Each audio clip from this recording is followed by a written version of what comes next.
Are you guys ready to get the show started? Of course you are.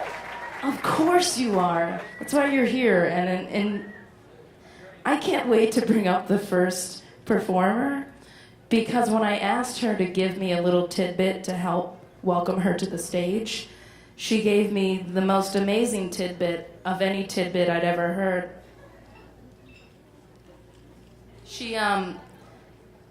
She recently told her abortion story on the Fusion Network, and there were a lot of antis that were like hate commenting, and she found so much pleasure in it because the nickname they had for her just sent her into tears laughing. So please help me welcome to the stage the woman known to the antis as the slut who had an abortion just to care for her cat.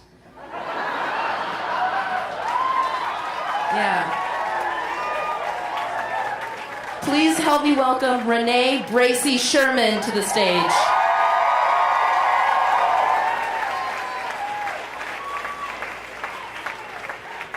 Hi, everyone. Whoa, it's really bright. There's a lot of you. So wait, there's an anti in the house?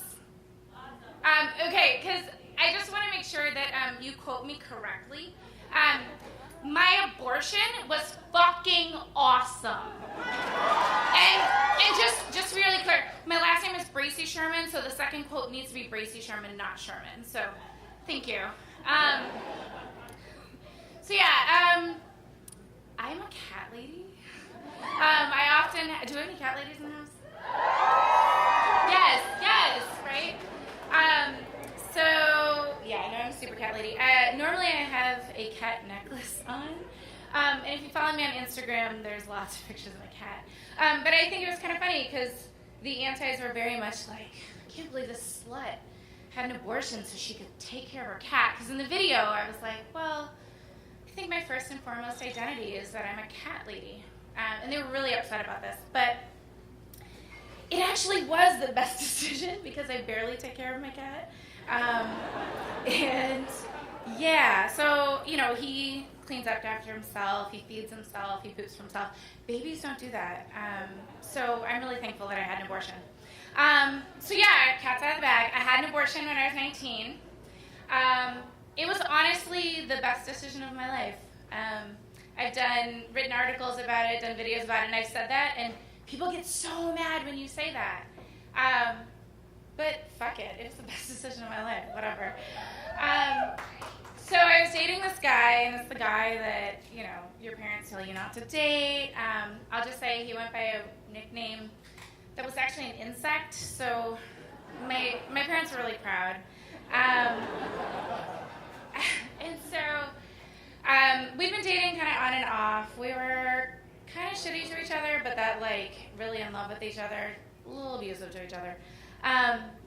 And one day, I was working at Victoria's Secret at the time, and I didn't have enough money to go pick up my birth control pack from Walgreens. It was like $30, and I wasn't going to get paid for the next couple days. And so, because I had really, really great sex ed in school, I believed my friends when they said that if you have been on the pill for a long time, it's actually really difficult to get pregnant. So, fun fact, if y'all are trying to get pregnant, what doctors do is they have you go on the pill for a little bit and then stop, and you get pregnant like that. Let me tell you, it's true. I started all of a sudden feeling kind of sick, and it was weird. And I was at my boyfriend's friend's house. They were playing Madden, 2009 or something, whatever. Anyway, so they were playing, and I was like, his friend kind of comes out, and he looks at me, and he's like, dude, she's pregnant. And I was like, why would you say that? It's like he walked up and was like, you're a bitch. And I was like, dude, that is so rude. Who does that? And then I was like, actually, I kind of feel like shit. Let me go down to Walgreens. So went to Walgreens, got a test. Turns out I was pregnant. But I think one of the moments I realized that I definitely wanted an abortion was when One, I told my boyfriend I was going to the bathroom to pee on the stick, and I'd come check on him in a couple minutes once I figured out what it said. I was sitting on the toilet crying for like 40 minutes, and he like didn't recognize. He was still playing Madden 2000 whatever. And so that's where I was like, okay, maybe not father material. All right. So I come out of the bathroom, and I tell him, and I'm like, he's like, what do you want to do? I was like, oh. I was spending all my money on panties and bras at Victoria's Secret, and kids don't eat that. But so I was like, hey, I think I want an abortion. And he was like, oh, okay, man. This is the only thing we could agree on. But then he goes, wait a second, I have an idea. And I'm like, what? And he goes, why don't you just have it? And we can give it to my grandma, and she'll raise it.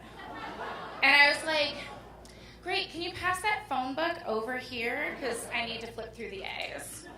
So anyway, I found a clinic, and I was actually quite lucky. I feel like these days my story is quite great because my clinic was 15 minutes away, which, as we know, is not the reality for the majority of folks in this country. I think the only time I was really nervous was I didn't even realize when I went into the clinic that the door was a bomb-proof door.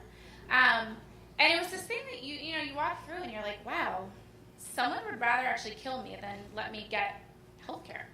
And that's a little scary. I didn't tell my parents because even though my parents are super pro-choice, abortion stigma is really deep. And I ended up not telling them for 6 years. And I was worried that they would judge me, that they would be upset with me. They think I'm pretty awesome now, so great ending to the story. My dad's all like, no, you didn't make the right decision.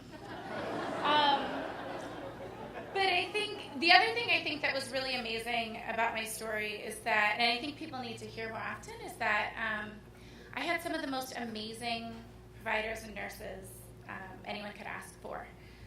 My nurse held my hand before, during, and after the procedure.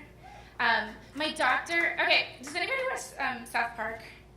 Yeah? Okay, so y'all know Chef. My provider looked like Chef. Amazing. So, like, every time I watch South Park and he's like, hello, children, I'm like, hello, abortion provider. But yeah, I think I had an awesome abortion, and I was lucky because there weren't a lot of barriers in my way. I could afford my procedure. Right now I work at the National Network of Abortion Funds, where we help people pay for their abortions across the country, and I don't know what I would have done if I couldn't have gotten my abortion. And it was the most amazing experience. So, Anti, if you didn't get my quote the first time, my abortion was fucking amazing. Thank you, everyone.